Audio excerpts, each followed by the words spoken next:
Assalamualaikum warahmatullahi wabarakatuh.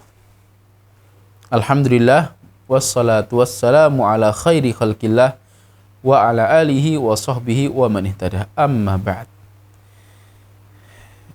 Manusia tidak hanya seonggok daging yang membalut tulang belulang. Manusia bukan hanya kumpulan dari sel-sel yang membentuk jaringan. Bukan. Manusia lebih daripada itu.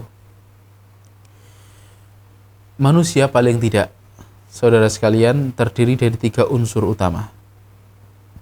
Yang pertama adalah unsur jasad, unsur fisik.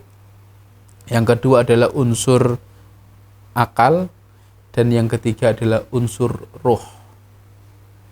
3 unsur ini wajib bagi kita untuk memperhatikan dan memberikan perawatan.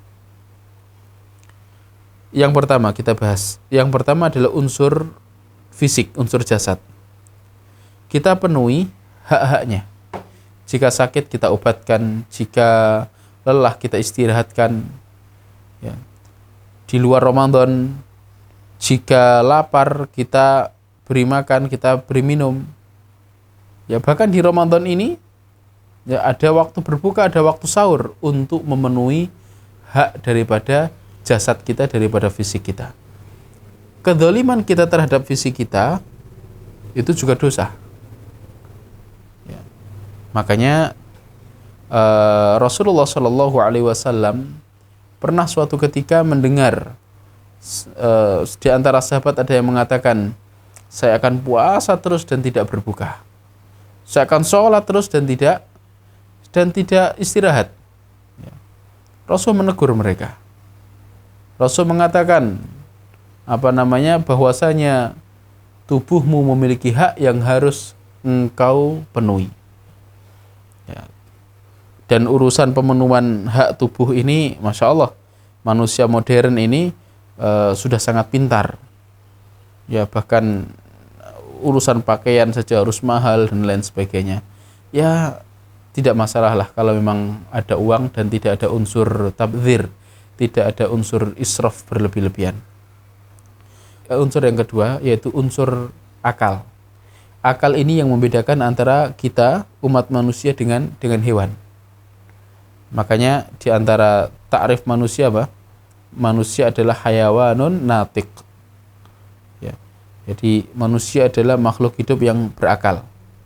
Ini yang membedakan antara kita dengan simpanse, kita dengan gorila dan lain sebagainya. Saudara sekalian, akal tersebut harus kita penuhi haknya. Kita gunakan untuk berpikir, kita gunakan untuk bertadabbur, kita gunakan untuk merenung, dan kita berikan kebutuhannya yang bernama ilmu. Maka kalau kita perhatikan, akal ini di dalam syariat kita sangat diperhatikan. Kita diperintahkan untuk thalabul ilmi, ya. Thalabul ilmi minal mahdi ilal lahdi. Ya, bagaimana syariat menghasung kita untuk hadir di majelis-majelis ilmu. Bagaimana Allah mengangkat derajat orang yang berilmu. Dan saya teringat satu ungkapan yang dinisbatkan kepada Hasan Al-Basri di mana beliau mengatakan, laulal ilmu lakanan nasu kal bahaim. Kalau bukan ilmu, manusia kayak binatang. Manusia kayak binatang. Kemudian unsur yang ketiga adalah unsur roh. Nah, ini yang sangat penting ini.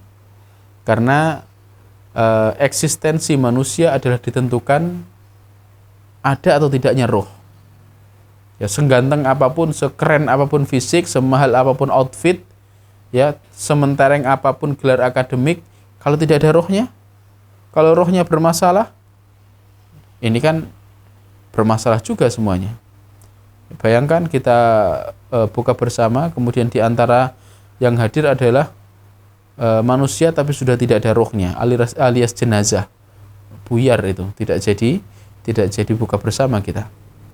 Nah, ini penting, roh itu juga harus kita perhatikan, bahkan kita berikan porsi yang luar biasa, porsi yang sangat banyak. Bagaimana cara memperhatikan roh? Kita gunakan untuk ibadah. Kalau roh kita gunakan untuk ibadah, kita gunakan untuk mengabdi kepada Allah, maka akan tenang. Allah mengatakan ala bi dzikrillahi tatmainnul qulub. Ketahuilah bahwasanya dengan zikir kepada Allah, yaitu ibadah kepada Allah, mengingat Allah, maka hati menjadi tenang. Meskipun badannya keren, ya pakaiannya mahal, HP-nya smartphone, kemudian sekolahnya tinggi, hartanya banyak, kalau rohnya bermasalah, rohnya kering, rohnya sakit, ini akan terserang kegundahan, kegalauan, keresahan hidup yang luar biasa. Maka kita sering mendapati ya orang-orang yang Masya Allah secara zahir kayaknya tidak kurang apapun, tapi dia bunuh diri. Ya. Di antara sebabnya adalah rohnya yang bermasalah. Nah, di bulan Ramadan ini, saudara sekalian, utamanya di 10 hari terakhir ini, sajian tentang roh luar biasa porsinya. Tanpa mengurangi sajian jasad dan juga sajian untuk akal. Dan memang tiga-tiganya ini diperhatikan betul di bulan Ramadan.